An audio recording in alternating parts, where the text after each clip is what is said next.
Good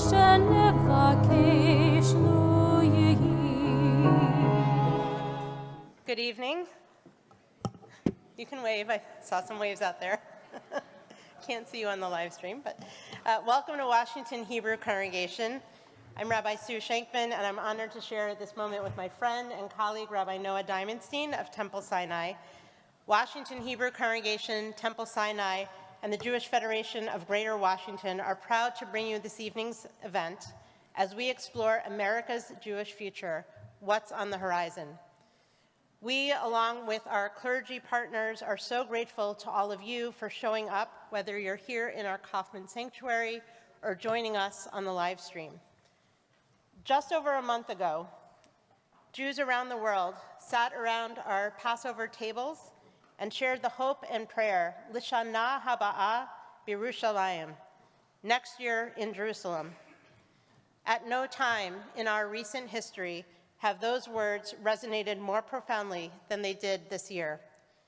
We pray for peace, for those dwelling in Yerushalayim, Ir Shalom, city of peace, for the state of Israel, for her neighbors in Gaza, and for all Jews around the world, that next year might find us all dwelling in peace, feeling safe from hatred, from anti-Semitism, from all of those fears that we have seen skyrocketing in our communities. We pray for peace at a time when that peace feels so very, very fragile. Our Mishkan Tefillah prayer book reminds us, pray as if everything depends upon God, act as if everything depends upon you.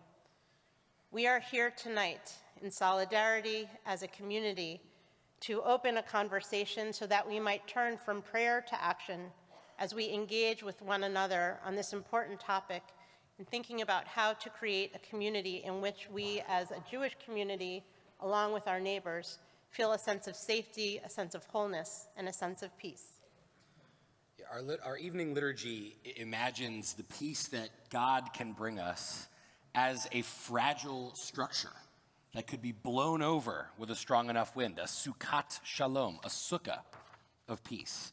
And even when those winds blow, we continue to seek God's peace, knowing that the world might still attempt to blow it back down tomorrow. Peace is something like that sukkah we built in the wilderness that we have to build and rebuild every day through our actions. So let tonight be one such building action. May it inspire each of us to engage in the conversation. May we be God's hands and join, like our communities do every year, in building that sukkah of peace here and over Jerusalem. If you know the blessing, sing with us. Baruch atah Adonai haporei sukkat shalom. Shalom aleinu ve'al kol amo Yisrael. Let's sing that again. Baruch atah atah Adonai haporei sukkat shalom. Shalom aleinu ve'al kol amo Yisrael. Ve'al Yerushalayim ve'al kol amo. Ve'al Yerushalayim shalom. Ve'al Yerushalayim, ve'al Yerushalayim, ve'al kol amo. Ve'al Yerushalayim shalom. Baruch atah Adonai haporei sukkat shalom. Shalom aleinu ve'al kol amo Yisrael. Shalom aleinu ve'al kol amo Yisrael.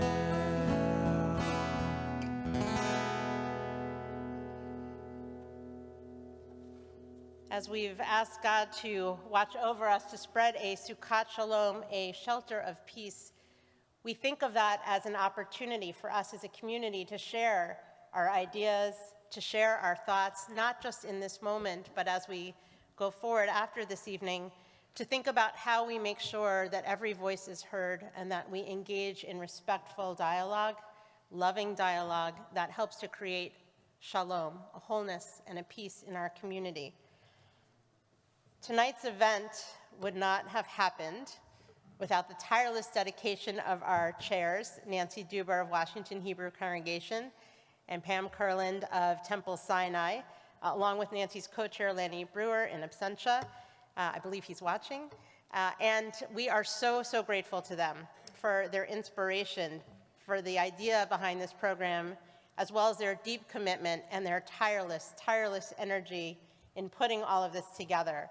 So I would like to invite everyone here to please join us in thanking both Nancy and Pam for all of their hard work in creating this opportunity.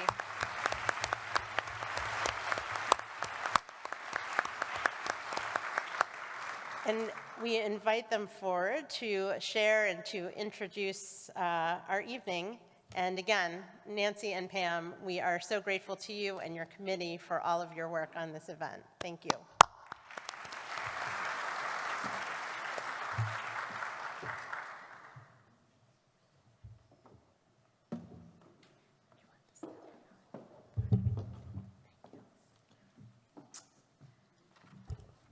Wow. What a great group of people here and on Zoom. Thank you, Rabbi Shankman and Rabbi Diamondstein, for this beautiful prayer and song for opening up what I believe is a very important evening. I would like to thank our entire clergy and staff at Washington Hebrew and at Temple Sinai, Rabbi Shankman, Rabbi Fischel, Rabbi Miller, Rabbi Schmelkin, Cantor Bortnick, and Cantor Hamstra, Rabbi Roos, and Rabbi Diamondstein. Without your leadership and support, this event would have never happened.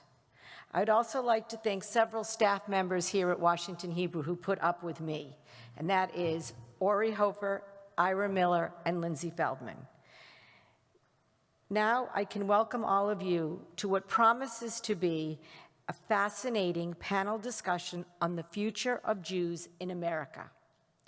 It is surreal that this is a topic for 2024. But of course, it could not be more timely.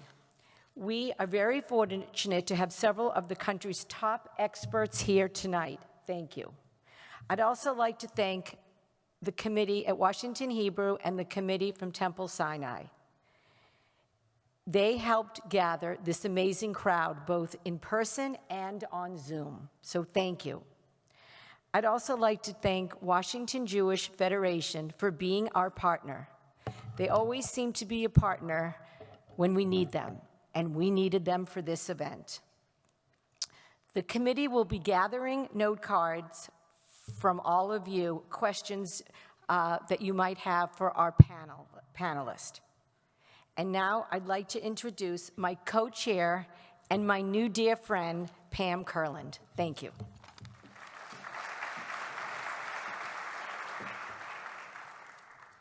Thanks, Nancy. I'm Pam Kurland, chair of Temple Sinai's Committee on Antisemitism. On behalf of Temple Sinai's membership, I would like to thank Washington Hebrew for partnering to host such a large gathering tonight. Also, for those that are interested, Temple Sinai will be hosting a follow-up discussion on Friday at 5:30. All are welcome to join. And now I'd like to turn to introducing our panel moderator, David Gregory, who started what has been an incredible reporting career at age 18 when he was a student at American University. As most of you know, David was the moderator of Meet the Press and served as chief White House correspondent for NBC News for many years. David has also deeply examined his own Jewish faith and has published How's Your Faith?, a critically acclaimed book, in 2015. Please join me in welcoming and giving a warm round of applause to David Gregory.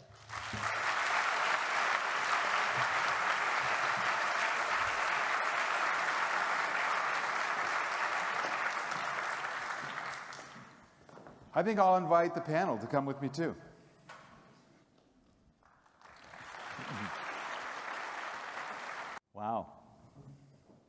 This is the Kleinman bar mitzvah?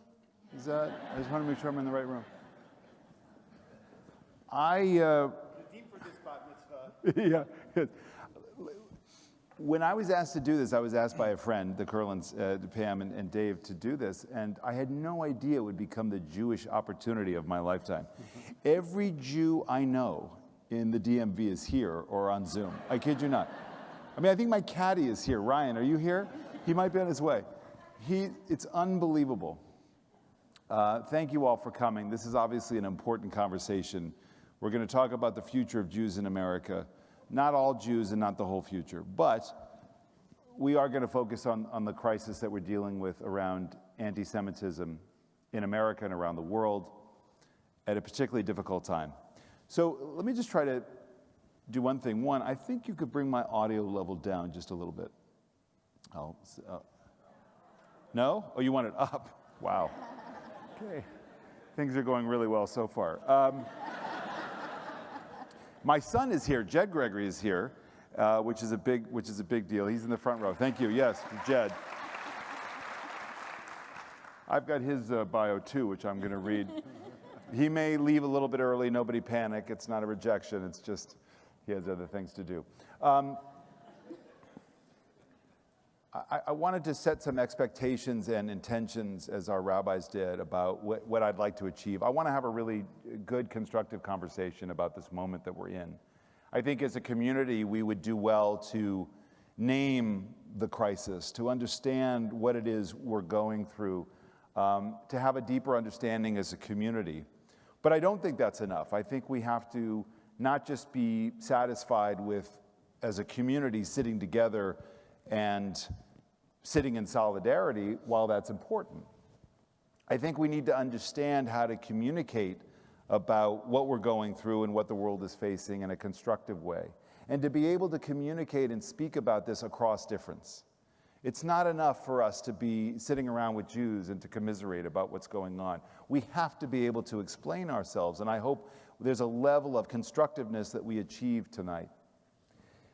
Furthermore, I hope that we're all gathered here today in the spirit of that understanding and constructiveness, and not why so many people watch cable news, with all respect to cable news, which is to get ammunition in your arguments.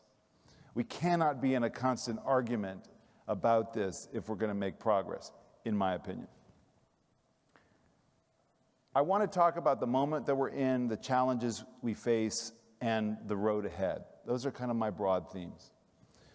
There'll be room for some of your reaction and questions. You may hear something from our panel, from our discussion, that you want to react to, you'll have a question about. We'll gather some of those up. We'll take a moment after some time for discussion. We'll gather up those cards, and then I will weave some of those thoughts and questions as I go through them into our conversation. So that's how that'll go. We may be joined by some other people who are coming in late because of traffic and parking and a light that's out down the street. So, and I may look at my phone primarily because if Jed texts me, or if primarily to think about time. I'm going to just go through my bio again in case anybody missed anything. Frank Foer is here. He's a great friend of mine. I think you all know him from The Atlantic. His piece about,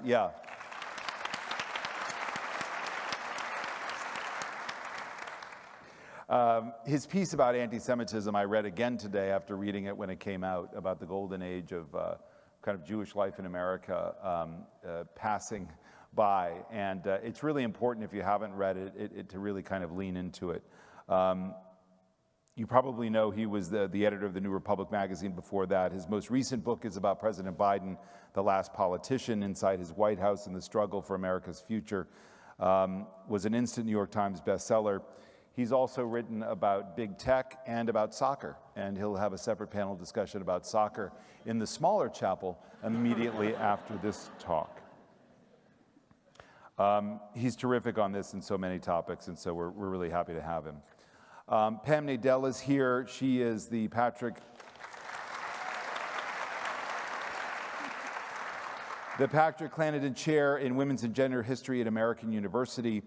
She has a BA from Douglas College, Rutgers, and an MA and PhD from Ohio State.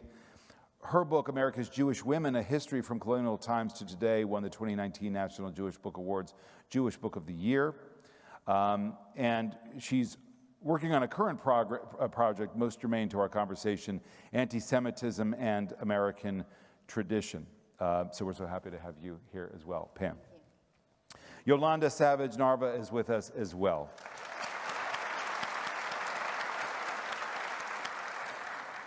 With a long history in the nonprofit world, working on the promotion of equity and inclusion. She's currently the Vice President of Racial Equity, Diversity and Inclusion in Communities of Belonging for the Union for Reform Judaism. She sits on numerous boards, including the Federation of Greater Washington, Capital Jewish Museum, Leading Edge, American Jewish World Service, and the historic Sixth and I Synagogue, the Tree of Life Advisory Committee, and on and on. And we're very happy to have you here as well, Yolanda.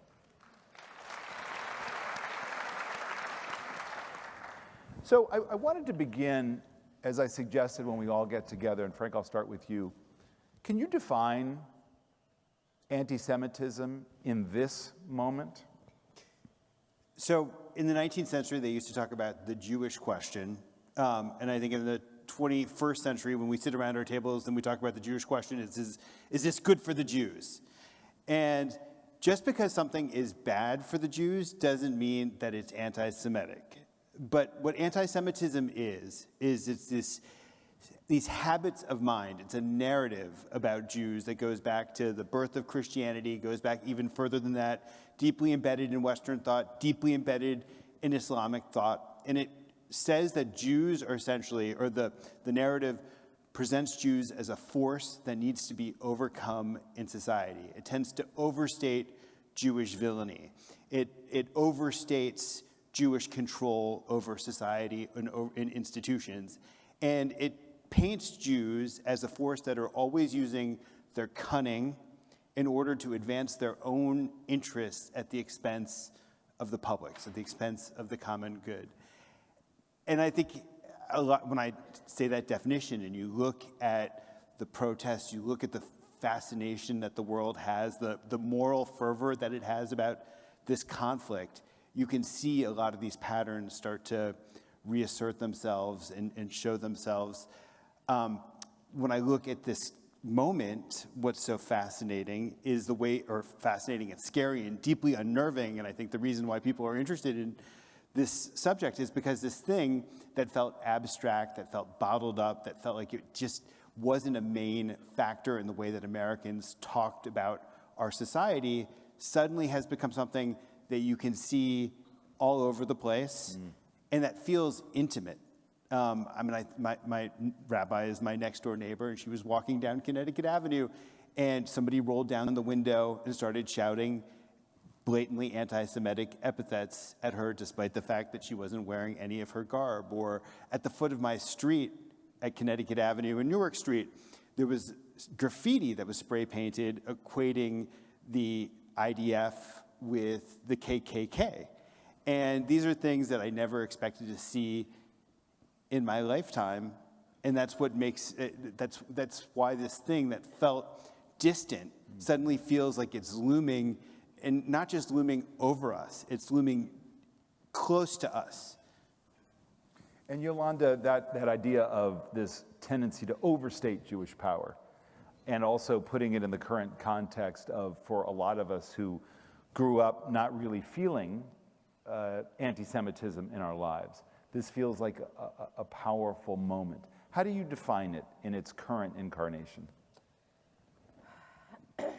First of all, it's really good to be here with you all. I always talk about anti-Semitism as the oldest form of hatred.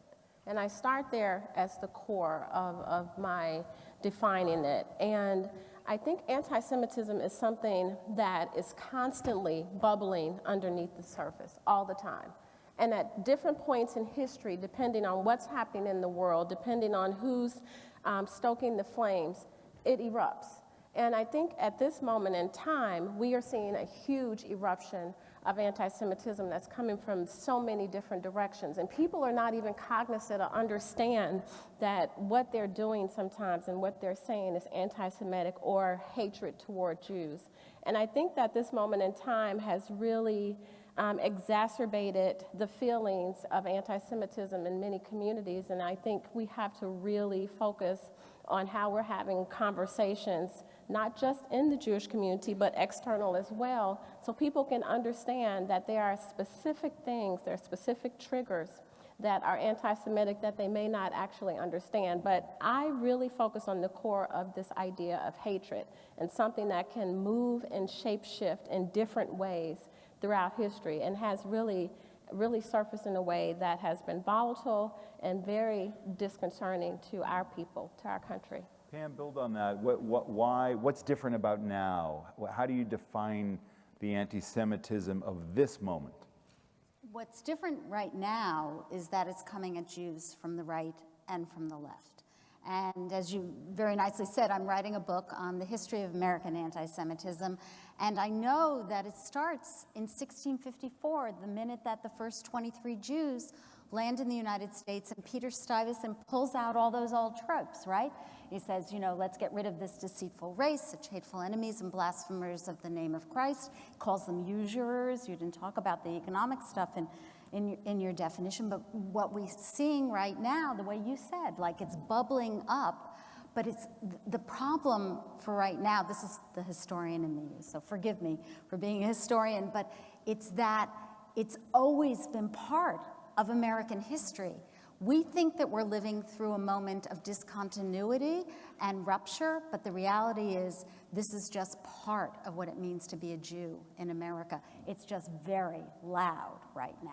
Can I just build Please, on this? yeah. So, all right, the right and the left, I think this is a very important part, and I'll just be a little bit more specific about things. So you have, from the right, this view that of Jewish control that takes the form of this obsession with George Soros and this idea that Jews have ignited this demographic replacement of white America. You have the ex-president of the United States, possibly the future president of the United States, who gave this winking sign of approval to white supremacists and dines with Holocaust deniers and the like. And then I think what's uncomfortable for a lot of Jews, American Jews, is that American Jews, because we historically have very liberal politics, we've tended to, and because we live in this age where we divide into political teams and we see each other as devils and angels and we're unwilling to ascribe sins to our own side, I think a lot of American Jews overlooked the bubbling anti-Semitism on the left, which predates October 7th, but came rushing out after October 7th, and almost immediately so, when we felt like Jewish suffering on that day was not being acknowledged in the same sort of way that the suffering of other groups have been acknowledged. Then we see the way in which on these campus protests and other parts of the left, you have basic Jewish institutions like Hillel being described as arms of the Israeli war machine. You have the way in which Zionism has become this slur word, and it's so clearly, in so many instances, a synonym for Jew.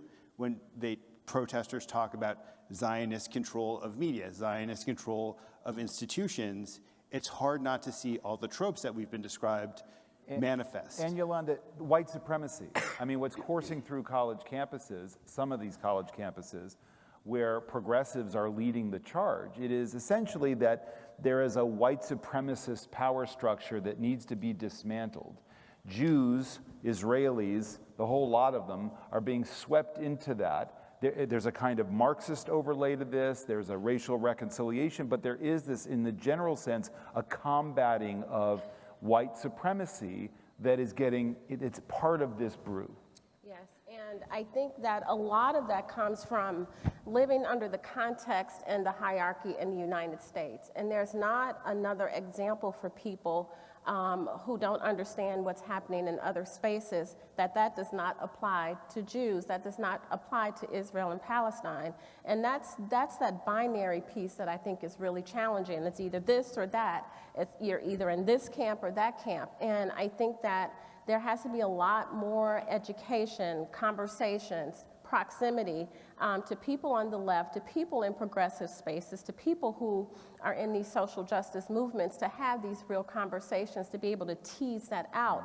Because right now it's just being painted with one big swath, and whiteness is being seen as something that's being applied, occupation in Israel and Palestine, and it hasn't had the opportunity to be unpacked and really understand the nuance and the complexities of an area, and that's not the United States. You said something that I think is really important, Pam. I'd like your thoughts on it and all of yours. So I had an experience in the last few months with a very good friend who's a minister at Foundry Methodist Church, Ginger Gaines Sorelli. He's a wonderful person, person of faith, Frank knows.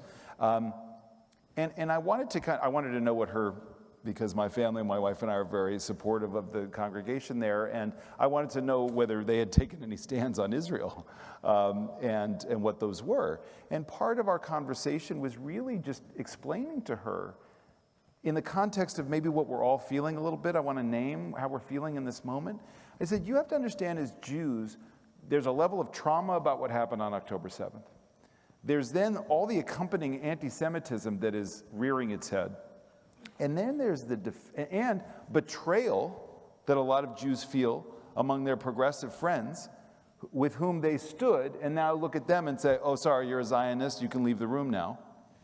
And lastly, this defensiveness that we feel about Israel in a time of existential threat, that somehow we have to be all of these things at once, including criticizing the Netanyahu government if we feel that way, but defending Zionism and defending Israel. That's a lot. I feel like it's a lot that we as a community are feeling right now. Right, it is. It is a lot. I mean, there's no question.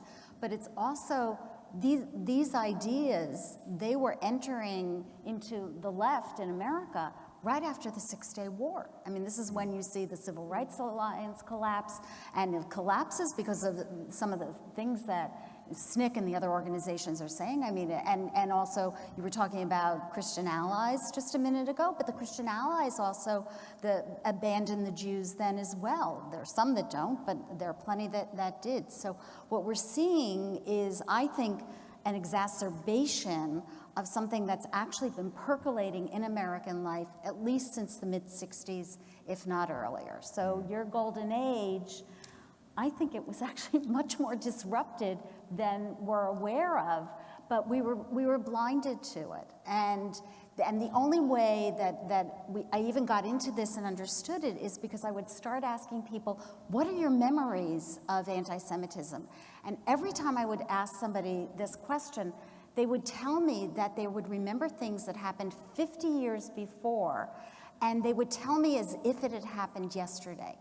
But it wasn't as pervasive, and it wasn't certainly everywhere that we're seeing, with the But then what happened, if it was under wraps, if it felt under wraps, to me it did. I grew up in the... Was it really under Well, wraps? I don't know. Maybe it wasn't. Certainly not in all quarters, but society was different, and it was capped in a lot of areas from exploding on, say, college campuses, and in the way we're seeing now is what I'm saying.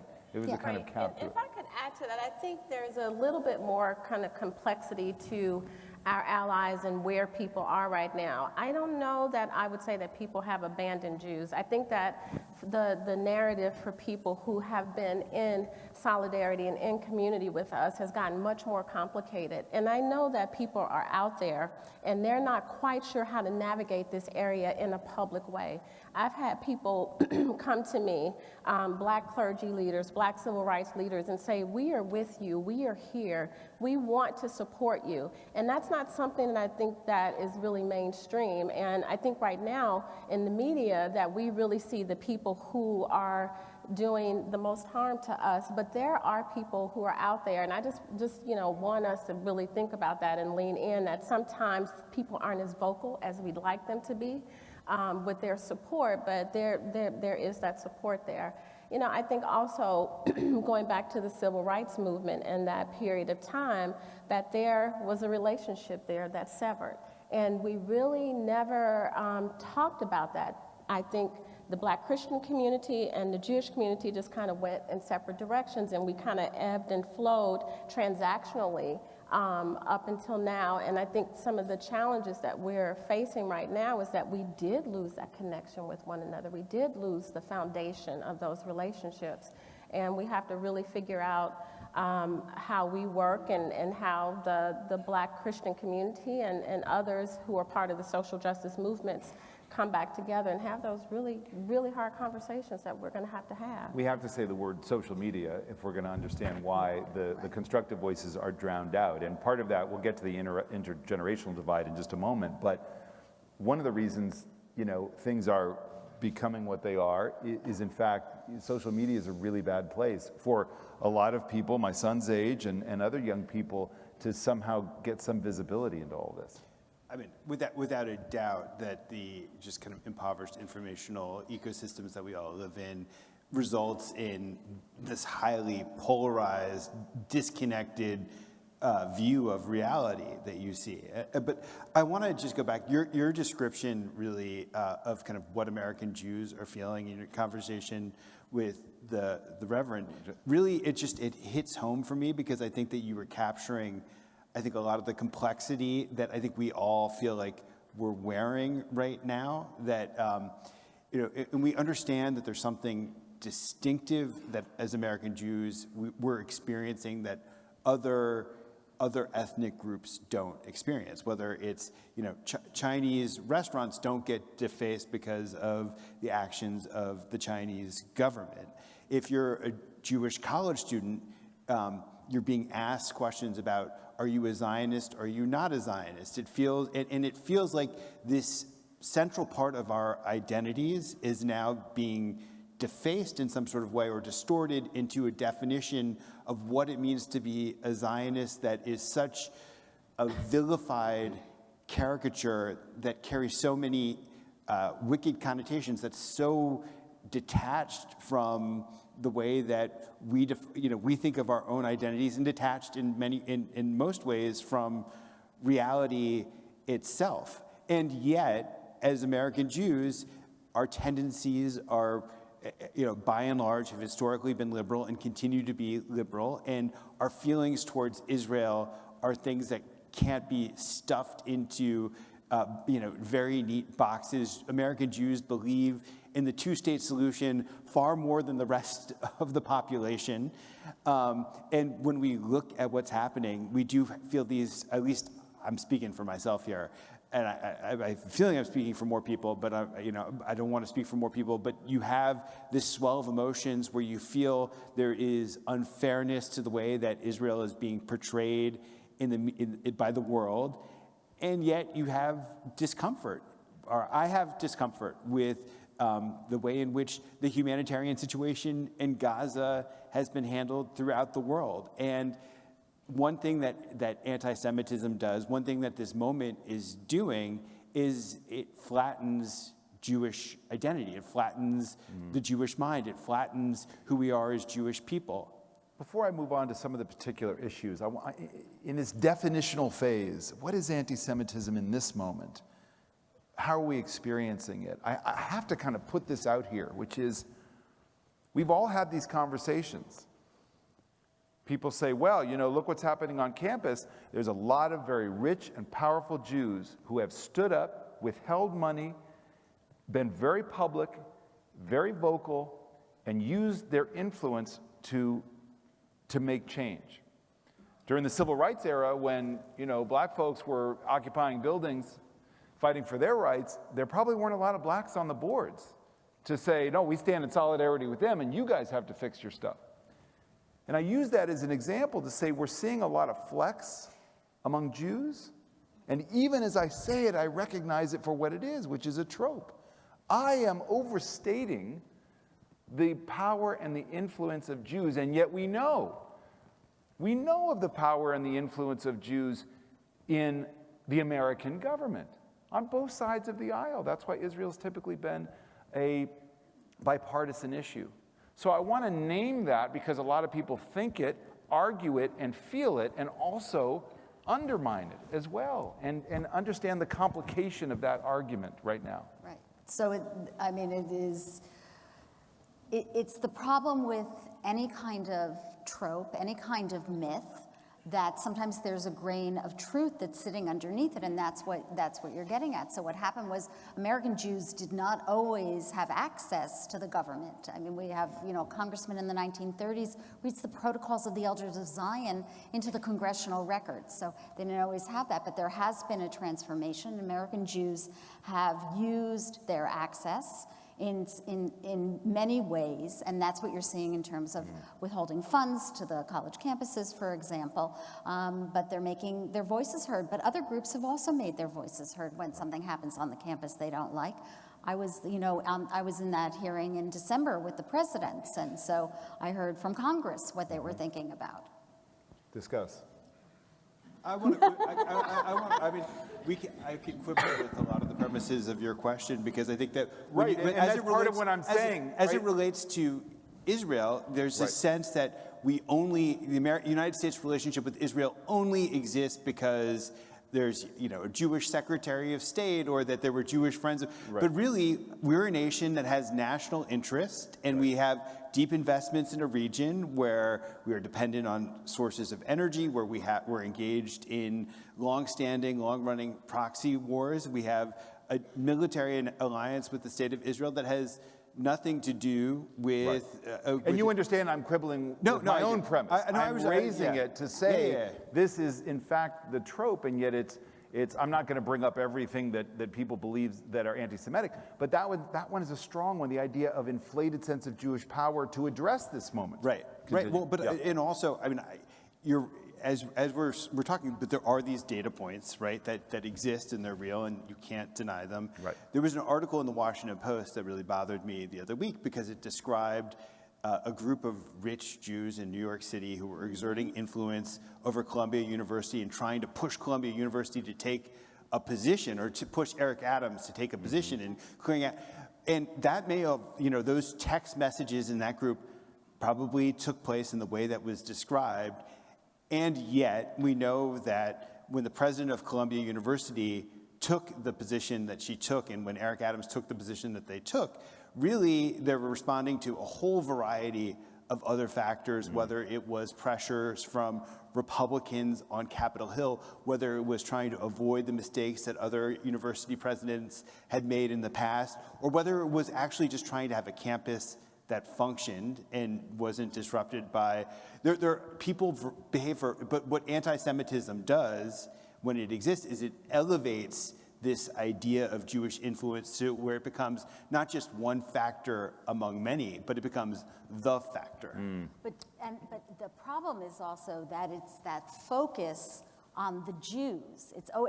I'm sitting with two journalists, so I'm very hesitant to say this, but there's a huge problem in terms of if I were a Martian and I were parachuted down into America and I opened the newspaper, I would think Israel is the size of China and the former Soviet Union combined, because the extent of the focus on it.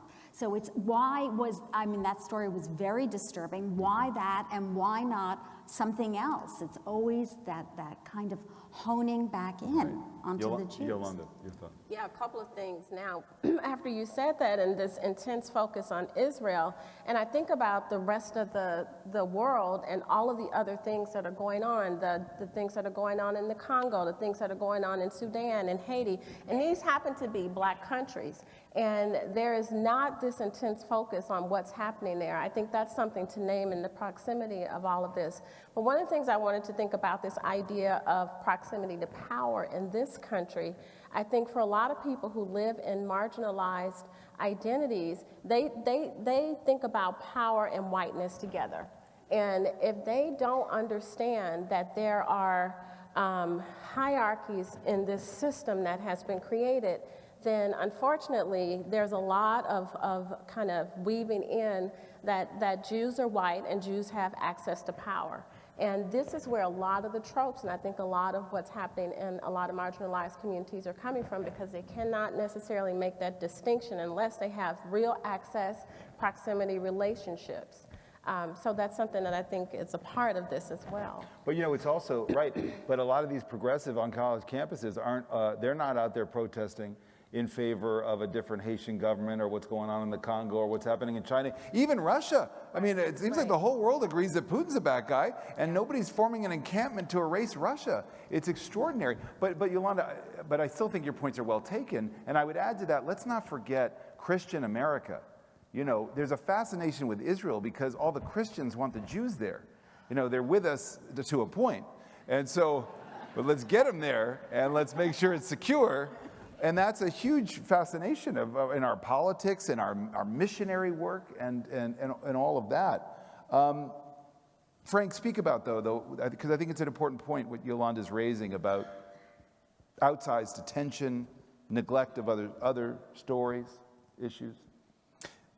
Yes, and I think we can't run away from the complexities of this all because we can't just dismiss that Israel is above criticism. We can't say Israel is above criticism. We can't say that it's not of import to the world, and it's not in that the idea of identifying with Palestinian suffering is a very human emotion that you can't deny. And so when we process these issues, I think as Jews, we have we need to inhabit two different tendencies. On the one hand, we need to keep our cool, and we can't say that everything is anti-Semitism when it's evidently not. And then on the other hand, we need to be vigilant about all of these things because the threats against us as a community are also clearly, objectively real, and that there's a form of gaslighting that frequently happens. And I think this is one of the great sources of frustration to American Jews, is that we say, all right, this is anti-Semitism. This is these are all the old tropes. The evidence couldn't be clearer. It shouldn't be open to interpretation. And people say, well, you're using this argument in order to suppress debate. So the world doesn't really fully recognize that our claims to victimhood here, because we're assumed to be a powerful group and because it's trapped in these arguments over Israel where the partisans of the Palestinian side have erected this argument that has no place for any evidence of anti-Semitism. I want to stick with this, though, and Yolanda, I'll come to you because you have so much experience in this work. I think you're right, Frank. I mean, I've been involved in some discussions recently about a class that was going on. Our daughter goes to Princeton, and where something was labeled as anti-Semitic. And I was like, whoa, whoa, whoa. You know, somebody with a pro-Palestinian perspective is not anti-Semitism. There's not calling for violence against Jews. Yeah, there's a different narrative. And we see this in the debate about race. It's like, oh, well, you're a racist. Well, that doesn't exactly promote discussion, you know? And this is what's hard. We have to be able to speak and say, you have to understand how I'm feeling when you're protesting. You have to understand, there's this debate about from the river to the sea. As if, well, not all Jews think that that's so bad. Like, I'm sorry, that only means one thing. Nobody is saying from a river to the sea, Palestine will be free and will give the Jews a first-class seat to any other home they'd like to go. Nobody adds that part. And yet, we're still immersed in this debate about, well, no, that's not how we mean it, or that's not how all Jews hear it. Yeah, it's a really challenging place, and I think facts are facts, and we have to really be able to understand what's factual and what's not, what's interpretation and what's not. And I think we have to be really clear about what anti-Semitism is. We have to be really clear about what racism is. We have to be clear what Islamophobia is, and all of these things that are challenging our collective humanity. And I know that at times that those are individual things. Some people may say, well, that's not racist to me, or that's not racist over here. But I think that in this context around anti-Semitism, for me, speaking from the I perspective, that there are certain things that are anti-Semitic, and we have to really be able to distinguish what is and what isn't. And we need to help other people understand and distinguish what is and what isn't as well. And I think, I know we'll talk about social media a little bit, but when we get into those platforms where people are just kind of in a monologue, shooting things out there, we're really losing the opportunity to engage and be in the nuance and complexity of what some of the challenges are. I think it's an ongoing debate and conversation that we'll have to continue to have. And we'll have to really dive deep to make the space and opportunities for people to be able to understand these different pieces of what, what makes us human and what's hard about this moment. So there's a number of challenges we face in this moment of crisis around anti-Semitism. And I'm just going to bring this big rock over here called Israel and put it right here. Discuss. Okay, I'll start. Yeah. I'll start because there was a moment when Israel essentially could do no wrong. I mean, there are people here who will remember the 1958 novel on Exodus, and you remember the movie that was made of Exodus. And David Ben-Gurion, who was actually fluent in English, he said that novel was absolutely terrible, but as a work of propaganda, it was the best thing that ever happened for Israel. And he was right, and it lasted, that narrative. Edward Said, who gave us so much of the language we have now about post-colonialism, he, in the beginning of the 21st century, he's saying that was just terrible for the Palestinians. And what we need is we need to do something with that rock and figure out some way of rehabilitating the image of Israel. But it's going to take a huge, huge job. And frankly, it's going to take decades as well, because the fight that American Jews had against anti-Semitism, the way they got changes around that in the 50s, it also was built on decades of work. This is not something that's going to happen overnight. Can I ask by a show of hands if there's difficulty discussing the topic of Israel generally and the war specifically within your family? Is there tension at all? Yeah. Okay. So, I mean, that's part of what's going on. There's a lot, I mean, our kids, the different generations, this is really dividing people. Yeah. All right. So I think we need to reach back in the spirit of our historian panelists before October 7th, and that so up through the Oslo peace process, there was a vision of peaceful coexistence that was shared, not across the board, but it was in American college campuses. It was Students for Justice in Palestine. If you go back and you look at what they did in the 1990s, there were discussions that were about two-state solutions. Then you have the end of that peace process. You have the Second Intifada. You have the emergence of the boycott, divestment, and sanctions movement that tried to isolate Israel as a global pariah, and by so doing, tried to isolate everybody who was affiliated with Israel, whether they were academics or second chair violinists in the Tel Aviv Orchestra, as pariahs. And as that started to infiltrate the discourse of the American left and American campuses, it became something that just was used in a very heavy-handed sort of way, and there became this broad confusion about Jews and Israelis, where American Jews began on college campuses and on parts of the left to be identified as pariahs because they existed at a step, one or two clicks removed from that theater director or that academic, because they had this religious and deep sentimental attachment to the state of Israel. And I think that is something that's just accelerated after October 7th, where you're not able to have this vision anymore that I think is so appealing to American Jewry, that is theoretically extremely appealing, that from the river to the sea will be two states that will be shared, and they're two peoples who both have historic claims to the land, who can live ultimately someday, God willing, if a million things come into place, side by side. And that's, to me, the horrifying thing about what I've seen, the turn that's happened after October 7th, which is that vision of coexistence seems to have disappeared because Israel has been deemed the settler colonialist enterprise, and the Jewish claims to the land are totally illegitimate. Not just illegitimate, they're born from this nefarious colonialist, white supremacist project.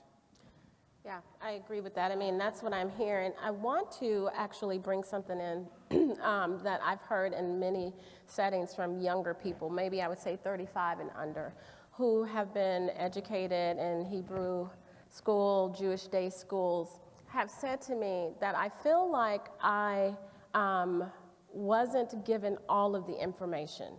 I wasn't given all of the information, and that is one of the things that I have seen really kind of push the pendulum in the other direction for young Jews who are saying, you know, I want to disconnect from Israel. I'm a social justice warrior. I'm concerned with what's happening with Palestinian suffering. And I think we have to name that we're looking at a group of Jews generationally who have really drawn a line and disconnected in a way because they feel like we didn't give them all of the facts and all of the information that we should have when we go back to the rock. And if I just think about 75, 76 years ago, and kind of that, the founding of Israel and the back and forth there with Palestinians and Jews, and how, if we look at that period in time, that short, small period of time has so many complexities to it. And I think that that's part of it, this claim to the land. Who does it belong to? Is it mine? Is it yours? And for people who are here, who are hearing this argument, they're taking fragments and pieces of that. And they're seeing this idea that the land has been stolen. And we know that there's much more to this story, but I think that's part of the narrative that's out there, and that's why we're having such a challenging time having conversations with people, because they have kind of framed this as the foundation of what they think about. And I really hear what you're saying around a younger generation feeling like they don't have all the information, because there is narrative, there is mythology. Sometimes those replace history. But what are we doing wrong as a community that we're losing the argument over indigeneity, which is not a word that comes easily off the tongue and not one that I used all the time. You said it beautifully. I did. That was nice. Well, I was practicing it a lot backstage. Because the Jews' tie to the land is a matter of archaeological fact. I'm not just reading the Bible, it's a fact. As is the claims of Palestinians, their indigenous claims to the land. It's a fact. But we are somehow adrift and losing this argument horribly. I mean, I do respect younger people who are like, oh, I'm not really comfortable with how Israel was founded. I'm like, well, yeah, guess what? Sorry, I mean, well, we're in a synagogue, so I shouldn't swear, but, stuff happens. And there's wars, and people win, and people lose. And by the way, everybody can write about, can virtue signal about, we're sitting on Native American land, but nobody's then offering to give it back. So that's a reality we all live with, even if we're uncomfortable. That's a fact of American life. Frank, why is this going so sideways? Well, there are, I think you just identified some of the reasons implicit in your answer, that there are these broader cultural currents that have changed with the way that we think about liberalism itself, and about that so much of, there are a couple things that are happening. One is, I think that we're dealing with broadly democratic decline in this country, and that Jews are essentially canaries in the coal mine, that a lot of the things that we see, we're talking about social media, but social media in and of itself is not the problem. Part of the problem is that we exist in these filter bubbles where we're unable to have disagreements, that without descending into hyperbole, without descending into rhetoric that kind of has this violent edge to it. And you look at college campuses and these protests and the way that they've evolved in a lot of instances, it exemplifies the inability to have a conversation that doesn't immediately escalate into Armageddon. And that's what we see happening in the broader politics in this country.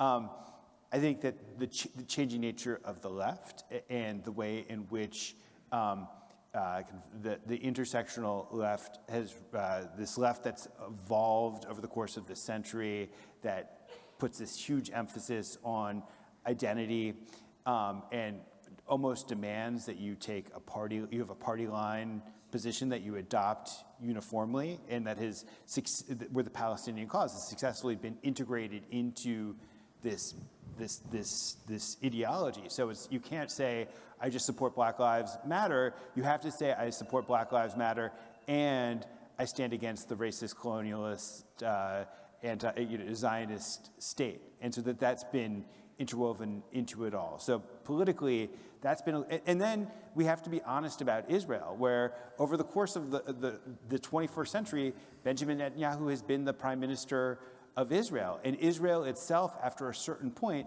began to give up on the dream of a two-state solution. That Israel itself was, letting Qatar fund Hamas, and they were establishing Hamas as a superior alternative to the Palestinian Authority, and where we see the ways in which settlement has proliferated across the West Bank. Those, to me, are not just self-owned. They're bad. They're morally bad policies that I think have tainted the Israeli image that Pam described. Why is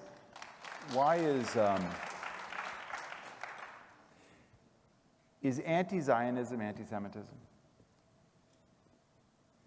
It's always that question. So is ipso facto is opposition to the existence of the state of Israel, the denial of the right of Israel to be self-determination, to exist? In my book, yes, that is always anti-Semitism, because you're saying that the Jews do not have the right to have their own state.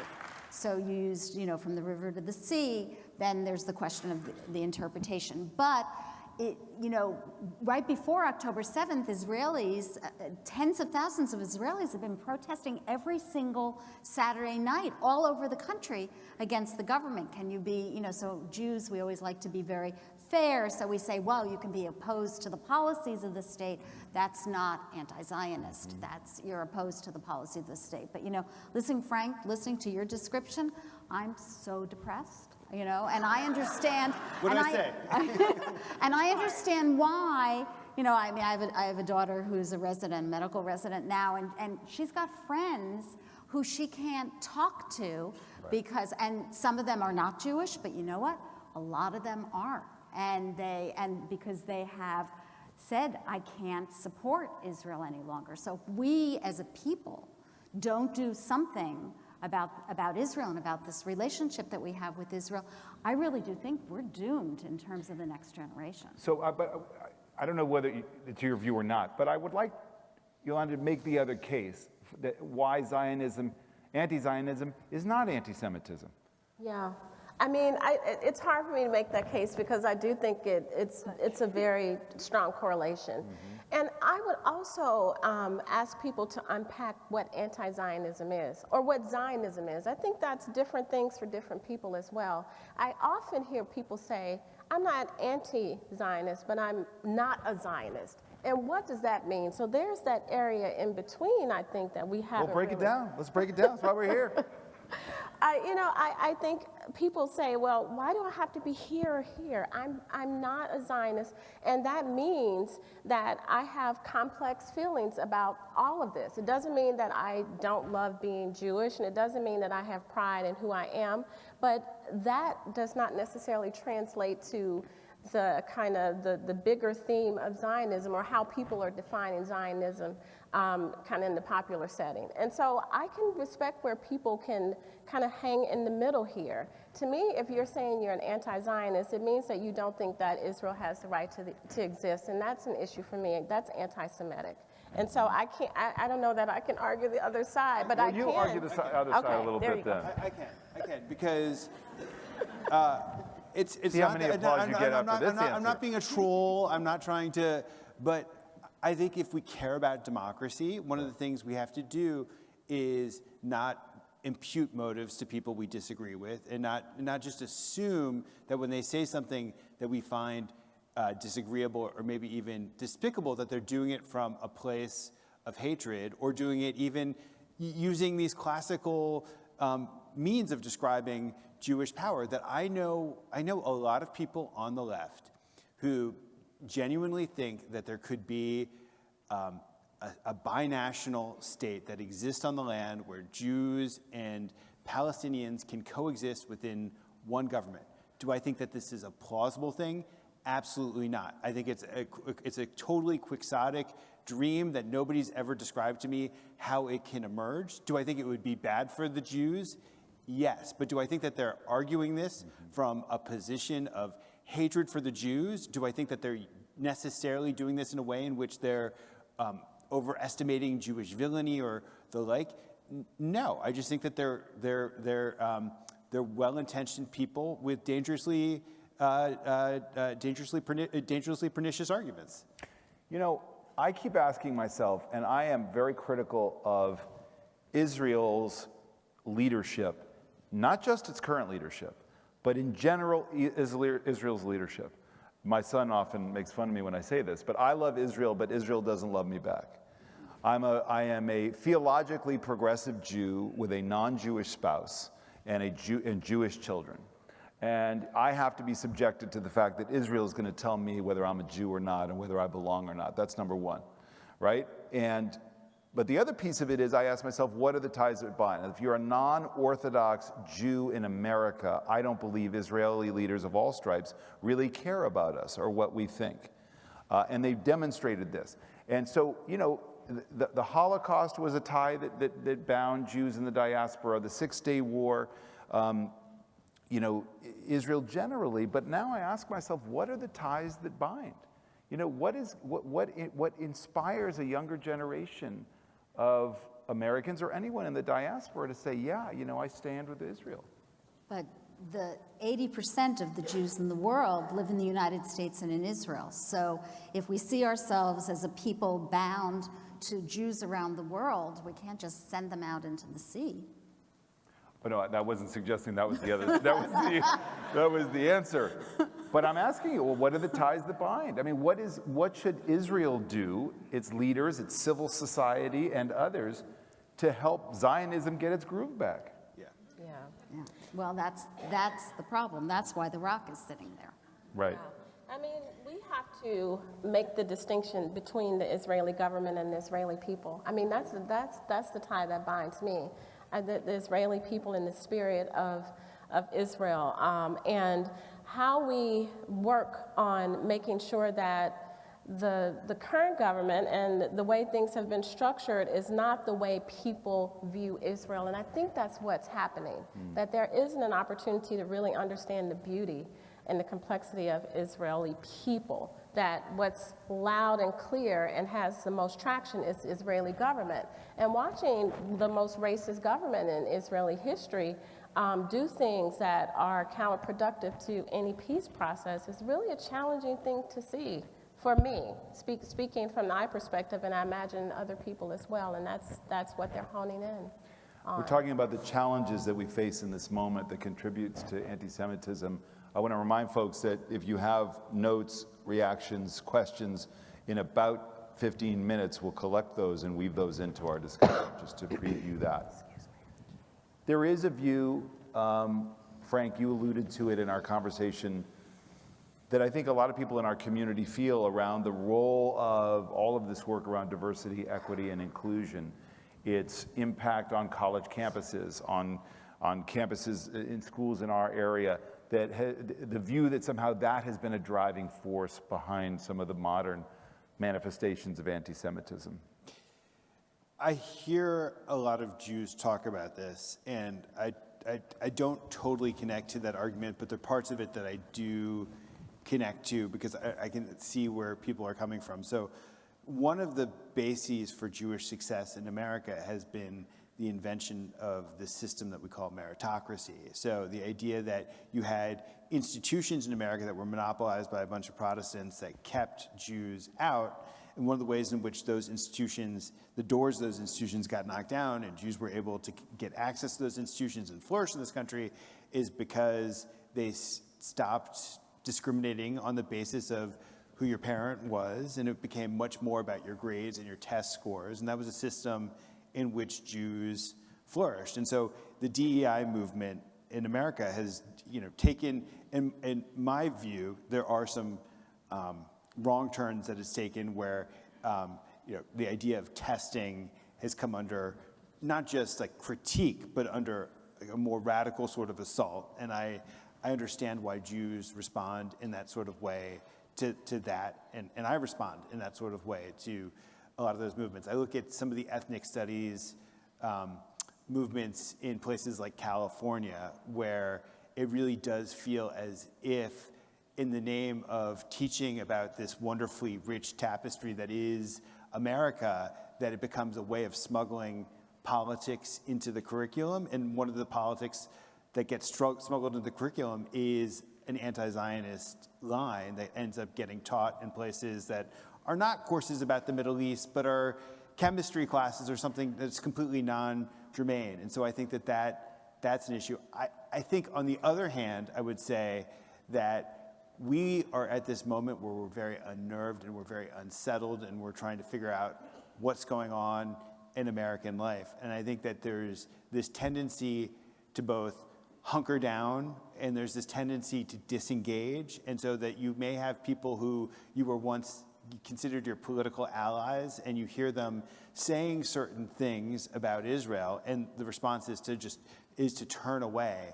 And my fear is that as Jews, we get stuck in a downward spiral where, as opposed to engaging in the world, instead of conducting politics, instead of engaging in the business of persuasion, instead of engaging in these difficult, painful arguments, our response is just to say, you know what, I don't want to work with you anymore. And our response is to say, okay, we're just going to turn in search of the strong man who can protect us, and so we're going to abandon one set of our values and just rush to the right in search of safety.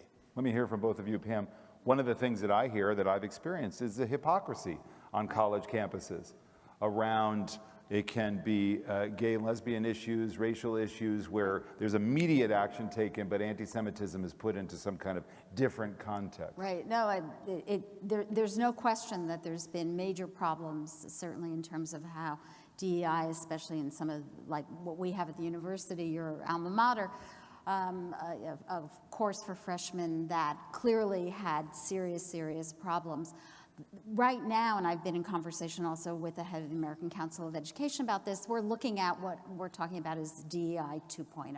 It definitely needs to be revised, and we definitely need to think about it and find places where also the Jews won't be discriminated, the Jewish community won't be discriminated in DEI, but two recent past heads of major Jewish advocacy organizations came out and said we should just throw it out. I don't think that we should throw it out. It needs to be revamped. It needs to be revised. Often what happens when you have some kind of new initiative is it goes, way too far one way, and then it needs to be brought back a little bit closer to the center. And I think that's what can happen with DEI. Yeah. DEI is a framework. DEI is a framework that has to include people from all marginalized backgrounds, from all spaces and places where they are discriminated. I think a lot of the conversation that's happening around DEI being anti-Semitic right now is actually racism. I really do. I think that is a part of it, and that may be rooted in a trauma response at this moment in time where there is this idea that we're not focusing on anti-Semitism, but we're focusing on DEI, and DEI, the framework of DEI has to include anti-Semitism. But if we rewind the clock to the creation of DEI, you think about critical race theory and all of these things that focus on trying to bring people to a space of equity.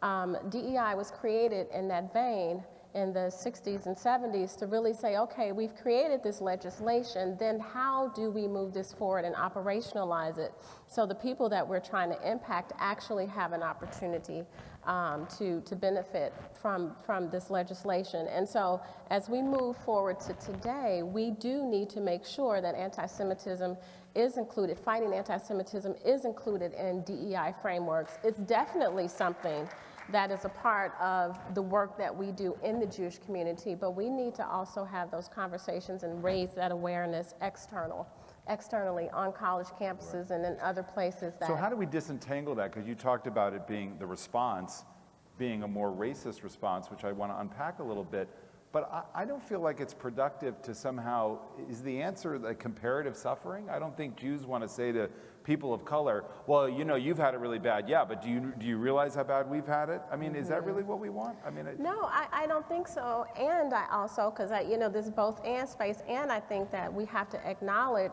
that racism in this country is embedded into every system and structure there is: housing, transportation, education, healthcare.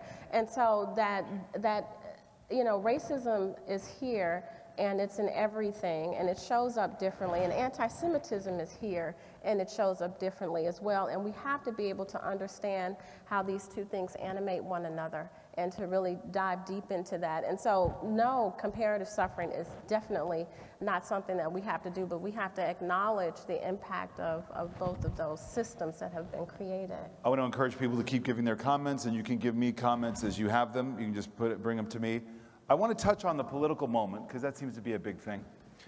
But one of the things, Pam, I'd like you to start with, and Yolanda, what you just said resonated with me, because I think our ability to speak across difference, that's really what I love about the equity work that I'm engaged in at a school where I'm a board chair. And to me, it's in its most fundamental, it is that I feel safe enough to have a conversation with you where I can say, you know, I got a problem with the black community doing this to Jews right now. And you can say, whoa, David, let's calm down a little bit. Let's unpack that a little bit. And we can have that conversation, and I just met you. And I've had some of those conversations that have felt really safe and constructive. And then I think about politics. And I bet we're all sitting here, and we do not, in all of our self-righteousness, we do not want people to make a judgment about us as Jews, to make a judgment about Israel reflexively. But we have no problem in condemning the other if they believe something differently about politics. And God forbid they should support Trump. Then we look at them and they would say, what is wrong with you? Who are you? Ugh, I can't even be with you. Not a lot of potential for understanding and speaking across difference there. And yet we'll say, don't you dare use some, anti-Semitic trope with me. We got to have some self-awareness about the way we talk about politics in our circles. That said, this anti-Semitic moment, our politics plays a big role. Right. So one of the things, when I wrote about the golden age of American Jewry, one of the things that made that golden age possible. I love that it was the 80s in your mind, in our mind. Yeah, Not really. But anyway. that is the greatest decade. We are the greatest generation, David. Thank you. Finally. That after World War II, we had this sense of what America was, which was kind of a dreamland that Jews helped to create through just imagineering what America could be, which was imagineering a place where Jews felt totally at home. And so there were concepts about tolerance and about free speech and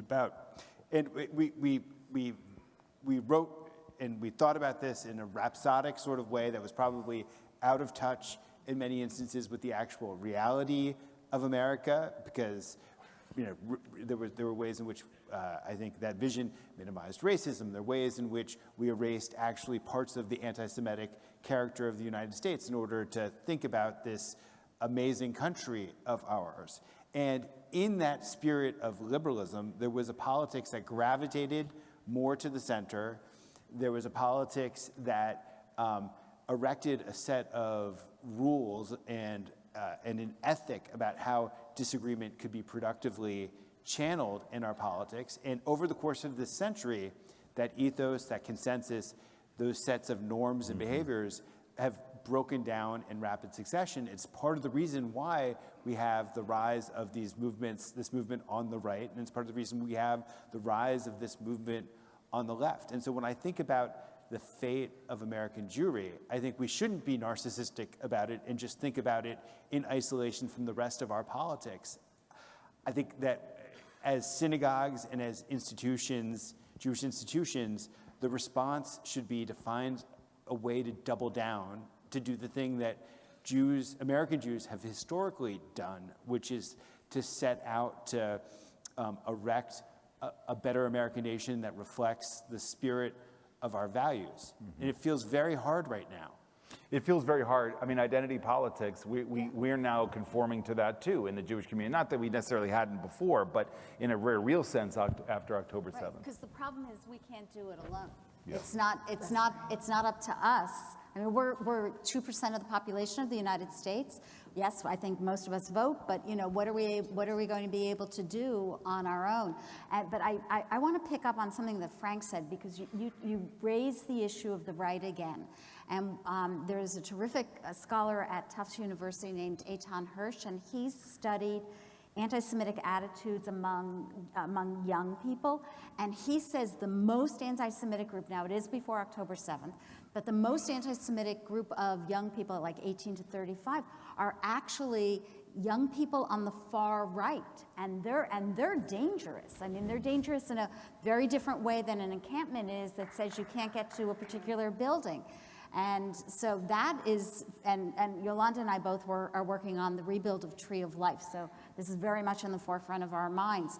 But we have, it's what makes this moment different is it's both, we're getting hit from both sides. But right now we're not paying so much attention to the right, and I think we need to be paying more attention to it, especially now that school's out. Yeah.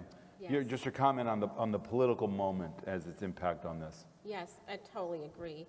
The political moment, I think it's really interesting because if I think about America and the system that has been created, and a lot of that has been facilitated by the government, left or right, or however you land, America has never actually been a kind place for people who look like me. And I think that we have to really acknowledge that, not for the indigenous population either, and people of color in general.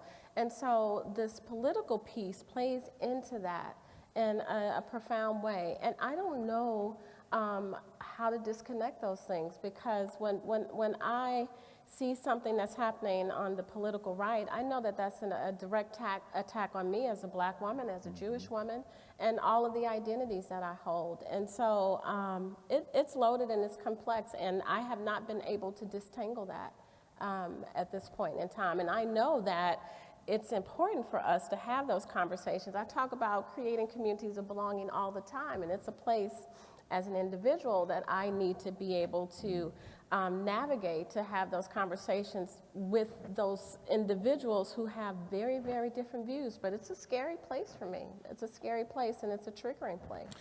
You know, the desire to disentangle, to me, meshes with, I think, the desire that that I talked about with clergy as well, which is so many of us in the community, we want a script. We want to understand how we feel, but we want to know what to say, how to have conversations about this in a constructive way.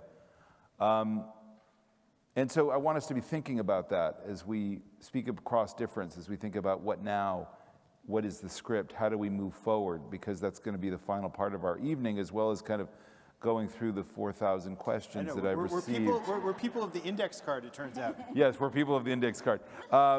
These are wonderful, and I appreciate your questions, and I think we can get through them, you know, by tomorrow. We're not going to get through all of them, but I want to.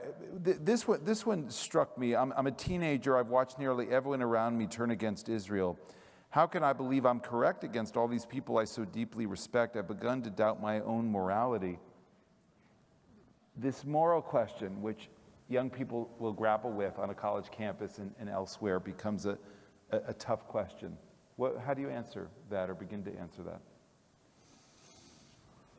I think I'm just thinking about that in light of the conversation that we've just had about having conversation across difference, and that the idea that of being authentic, in the idea of being courageous in the face of disagreement, that disagreement is inherently uncomfortable. Politics has a lot of discomfort attached to it, and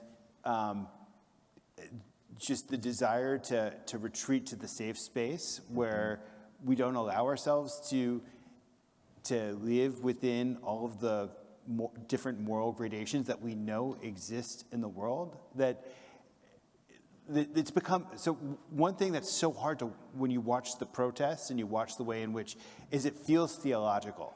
It feels like you're not just dealing with somebody who has an argument that they want to make about an issue that they care passionately about. It's risen to this place that I don't know how to explain other than it being theology, that there's this form of spiritual transcendence that it seems like a lot of people seem to be enjoying in the midst of, and I get that. That's what happens in protest. You feel this sense of the collective. You feel this mighty sense of the righteousness. You begin to form new communities in the middle of protest.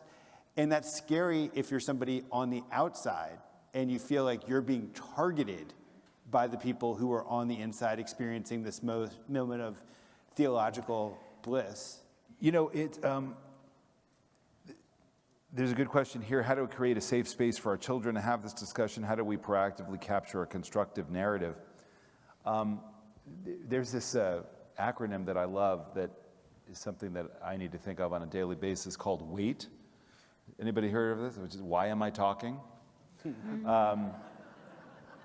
I, for one, want to offer that as in this discussion. Do we make enough room to just listen to people and their views, even if we might be, pardon me for people over here, I'm trying to just turn over here. But, you know, are we giving space to listen to people and where they might be coming from? Other thoughts on that, about this morality question, about creating constructive conversation? Yolanda, this is your work. Yeah, I mean, that's heartbreaking, number one, to hear, because I think that for young people, identity is so important, and to feel like you can't be fully who you are is not the direction that we want to go. Right. I think that it's important to hold on to who you are and understand how your values lead you to where you are, and if there are opportunities for you to have conversations and dialogue, that there is a brave and safe space to do that.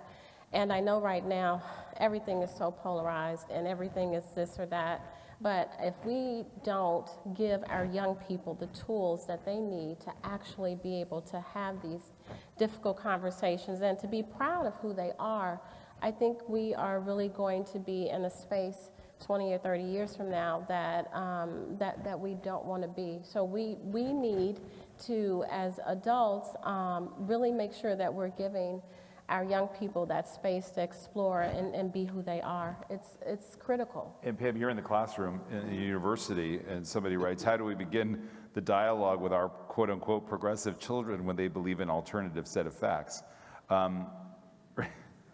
Might be a little leading in the question with the kids. May not go as well. I could just tell you, Dad, you don't know as much as you think you know. Oh, yes, I do. But how do you deal with that? Because there is a sense that maybe they haven't gotten everything that they should have gotten, right? And we're dealing, what I find is the difficulty on this topic to hold multiple things in your head at the same time, which I think is, you know, Tom Friedman has always talked to me about this, that you have to hold, you know, 6 different ideas in your head at the same time, which is tough, but it's also good critical thinking. Right. It's not only that you need to hold 6 ideas in your head at one time, but it's also that you need to be able to have partners who will be in conversation with you rather than canceling you. And that is really where we are at the moment. I mean, one of the things that most disturbed me recently, because I love to read, was this list that somebody published of authors and their identities and what they've published and then what they've said on social media. And it's a call to cancel, frankly, on both sides, right? It's not just one side. So we need, I think, and by the way, it can't be done at the college level because they don't arrive on college campuses tabula rasa. They've learned a lot already. We need to develop some kind of civic education, civic dialogue, and it's got to start much, much younger. Well, you can't be on social media unless you're watching golf videos. I think there's a huge exception there. Politically, Frank, are we going to see more and more Jews voting for Republicans out of this moment? I'm hesitant to predict that because it gets predicted before every single election, and it only is marginally true each time. But it does feel to me like as I move about the world that I hear a lot of American Jews express extreme displeasure with the left, start to express attraction to the right, in this moment, and it's hard for me to believe that that's not going to manifest in some sort of way in the election. Other thoughts on that? I never thought I'd live in a country that didn't have a right to abortion for all women. So I think in the end, they won't go there. But I know, I mean, I follow politics, and I know, since the 80s forward, every election, there's the anticipation that the Jews will turn Republican. I think maybe they won't because of this issue. Lots of versions of this. Is it possible? I do hear this a lot. Oh, well, boy, Israel, really, they lost the media war, which, by the way, they lost like before it even started.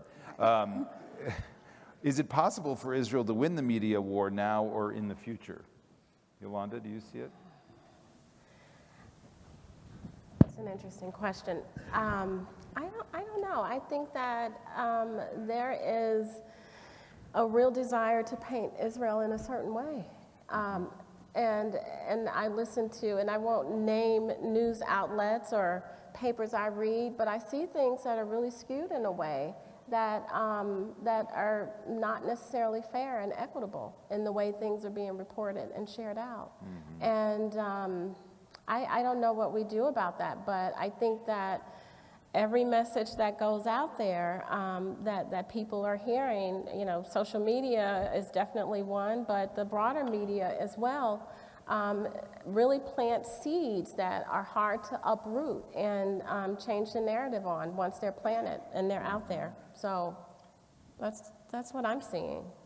I feel like this connects to something you mentioned earlier about, there was a question about how do you engender love for Israel or flip the narrative on Israel. And I think about the Israelis and how they tend to be strong on tactics and weak on strategy. And that there's never, they're so unconcerned with having a strategic vision for how they're viewed in the rest of the world because they bake anti-Semitism into their analysis of the world, that it's already predetermined that they're going to be hated because of the nature of anti-Semitism. And that falls then on the diaspora to have to come up with a strategy.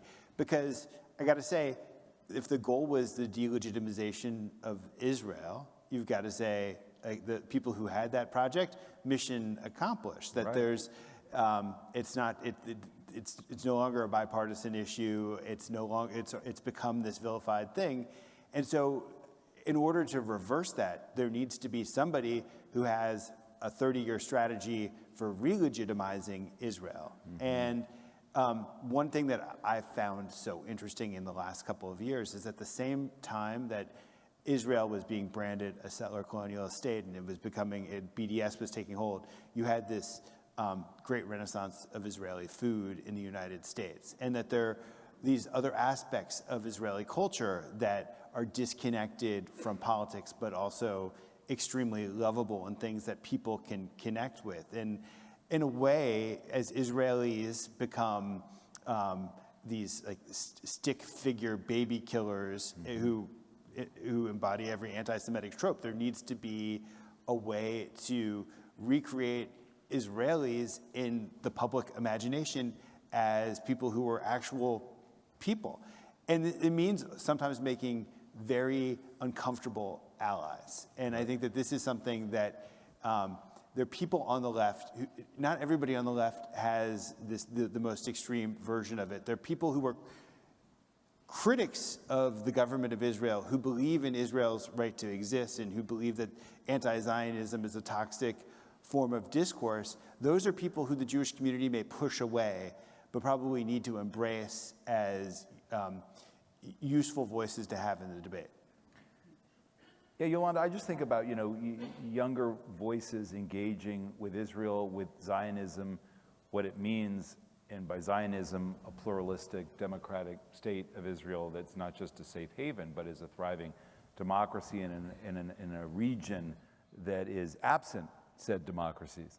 But I mean, the Israeli government at all levels has got to engage in this conversation. I mean, the birthright program is amazing in terms of selling the Jewish dream.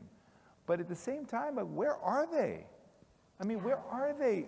Coming into synagogues, members of the IDF, they're just taking everything for granted that just Jews are reflexively down with the cause, will send the money, and it won't engage with some of these tough discussions for young people who are trying to, look, we all face this. I face this in my own life. Let me use my I perspective here, which is like, why should I be Jewish? What does Judaism mean to me? What does it mean to be a Jew? I mean, you know, where is God in my life? I'm grappling with those questions. And by the way, it shouldn't all be about Israel. Our Jewish identity should be about, just a pitch for God here. Let's form a relationship with God a little bit more deeply and not make everything about Israel, because Israel's complicated. But we want to grapple, and I just wonder who's helping us do that. Yeah. I think people who can help us understand multiple truths will do that. And I don't know who that is, but I think that that's one of the pieces of this, that all the things you named, David, are true at the same time.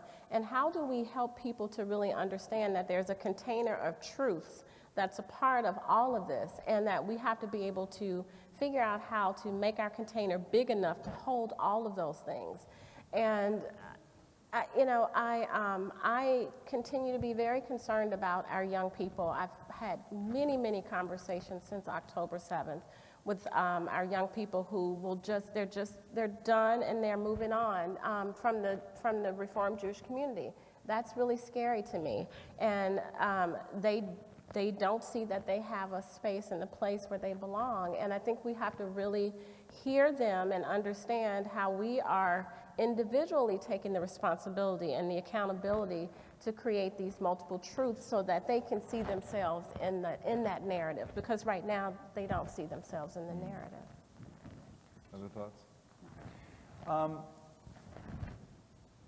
You know, I want to bring this to a close. I'm thinking about friendships. I'm thinking about friendships lost. I'm thinking about tough conversations with people over this issue. I've never experienced in my life. You know, Trump was certainly a factor, but where not just deep tearing of a family fabric, but a loss of friends. Any thoughts on how we overcome that? Find a place for these really strongly held views without losing friendships over them? It's incredibly difficult because, and thinking back to that very first question, there's a kind of social world that is saying that there's pressure on students who are saying, you can't be with this kid who happens to be Jewish. You need to move out of that dorm room, because we've seen this happen, because you can't have a roommate who is Jewish and, you know, obviously a Zionist, whether they know anything about their politics or not. So we're in this moment, and you were talking about politics before, we're in this moment where we don't have a center, where we don't have politics across the divide, and so it is filtered down into what we're seeing in these conversations and this notion of getting canceled. And because of social media, which I think is terrible and actually the worst platform ever for anti-Semitism, it just gets magnified. I want to turn to each of you to conclude on what is the work to be done now? What is the script moving forward? How do we begin to make progress as a community, within our community, but across the divide as well? What is the work to be done? And as you let that percolate for a minute, I think of David Ingbar, who's a wonderful rabbi in New York, whom I've come to know. He talked about the existence in Judaism of a trinity, like the Christians have. He describes it in terms of a turning. That's number one, a turning to notice. A notice about kind of what's going on inside of ourselves, what's going on with other people, how other people are feeling and experiencing this moment that we're living. It's the noticing. It's Moses turning to notice the burning bush. And it's the yearning, right? It's the yearning for deeper understanding of ourselves and others, of the issues that are at play, so that we're better ambassadors of our community and of ourselves, and that we are better able to speak across that divide.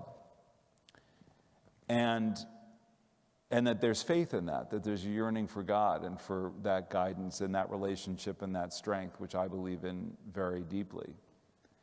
And then there's the last part of the Trinity, which is the learning. Do we know what we need to know?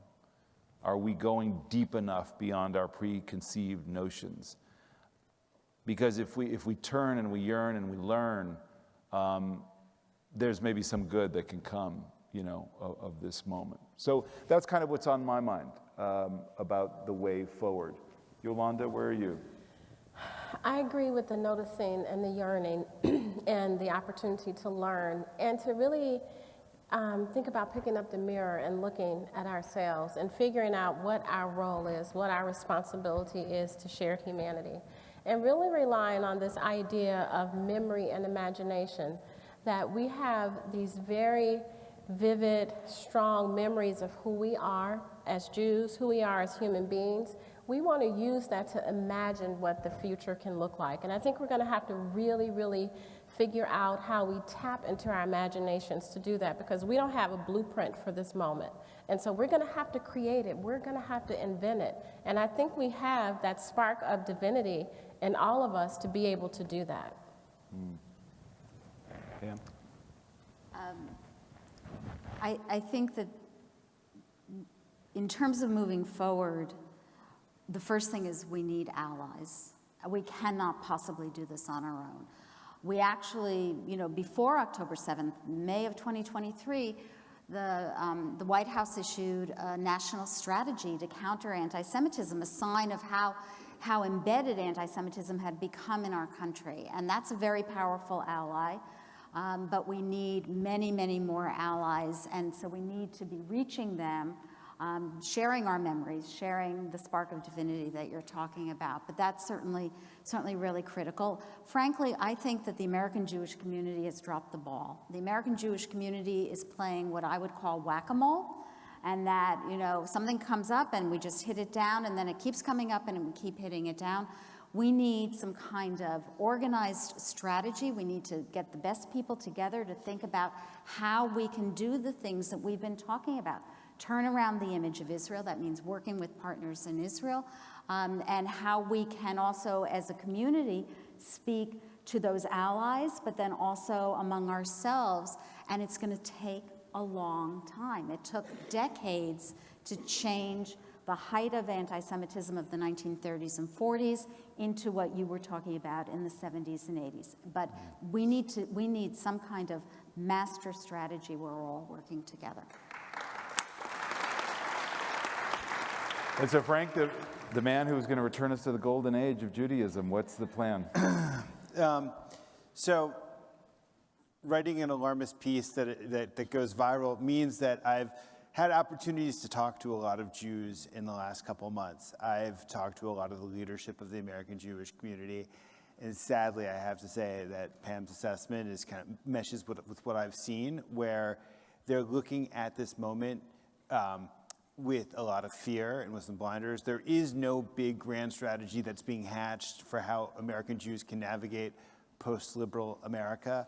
I noticed the way in which they were gravitating to these little micro pockets of opportunity where they saw that there were a lot of Jews who were self-identifying after October 7th. Those October 8th Jews are real and they need to be brought into the community, but they weren't really thinking through what to do with the 70% of American Jewish college students who say that there's a social cost to identifying as Jews, in Eitan Hirsch's survey. And that was very dispiriting. But the thing that gave me hope was I went to Columbia. I actually went to Columbia, but I went to Columbia to talk with Jewish students at Hillel. And these were all kids who they wore kippot, they wore Stars of David, they wore the uniform that made them very easily self-identifiable as Jews on campus. And most of them had suffered some form of what you would unambiguously call anti-Semitism on campus, whether they'd gotten fired as columnists on the newspaper, or they had a roommate who'd said something, or something had been whispered about them on anonymous social media.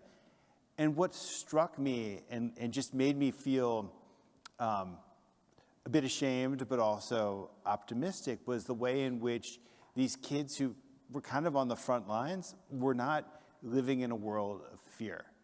They were, when you ask them, what should the American Jewish community do with your they were talking about their classmates, their Jewish classmates who were anti-Zionist. And they were saying, you know what? We want them in the fold. Don't be afraid.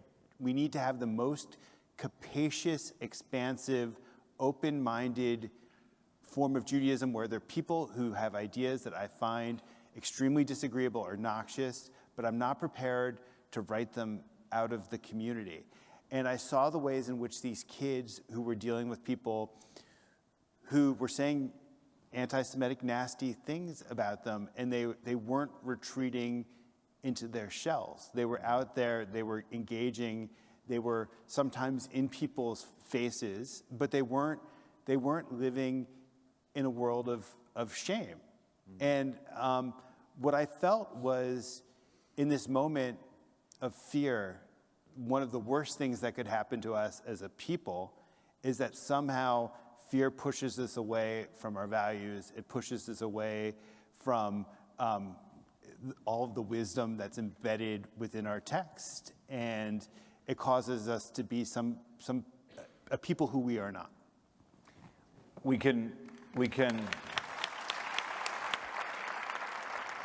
remember that we can stand up and we can show up, and that's what all of you have done here tonight. I want to thank this terrific panel. You guys are great. Thank you.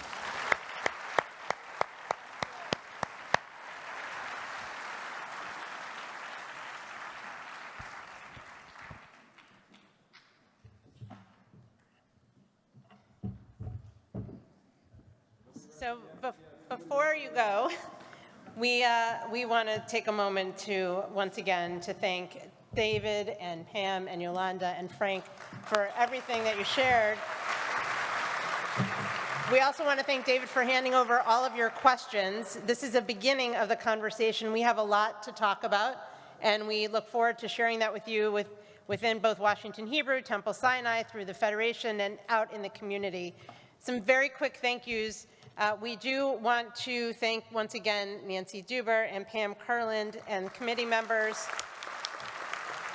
Temple Sinai, Washington Hebrew, and also want to recognize Federation President Robin Hedelman-Weinberg, who I believe is here, and we really are so grateful for Federation's support and partnership.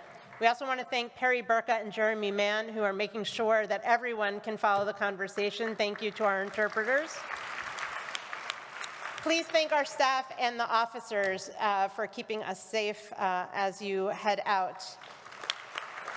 And most importantly, thank you to all of you for not only your questions, being present, but also committing to continuing this conversation and to sharing. And so before we leave, we take a moment to ask and to commit to creating a world that is filled with more shalom. We know that we can pray for it, but we also need to work for it together, for us, for our community, for all the people of the world, for a world that has less hate and more wholeness, whether you live in Washington, D.C., in Maryland, in Virginia, in Israel, in Tel Aviv, in Rafah, in Gaza. For all the world, we pray for peace, and we know with our dedication and our commitment that peace will yet come. This song written by Israelis and Palestinians together, you probably know it. Od yavo shalom aleinu, od yavo shalom aleinu, od yavo shalom aleinu ve'al kulam. Od yavo shalom aleinu, od yavo shalom aleinu, od yavo shalom aleinu ve'al kulam. Salam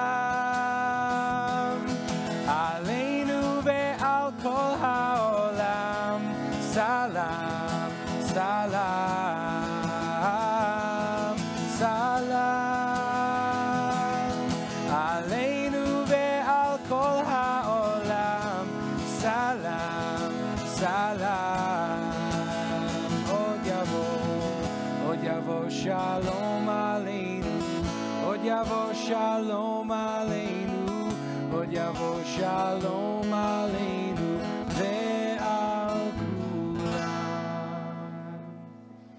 a good evening, everyone. Thanks for coming. Lila Tov, please drive safely.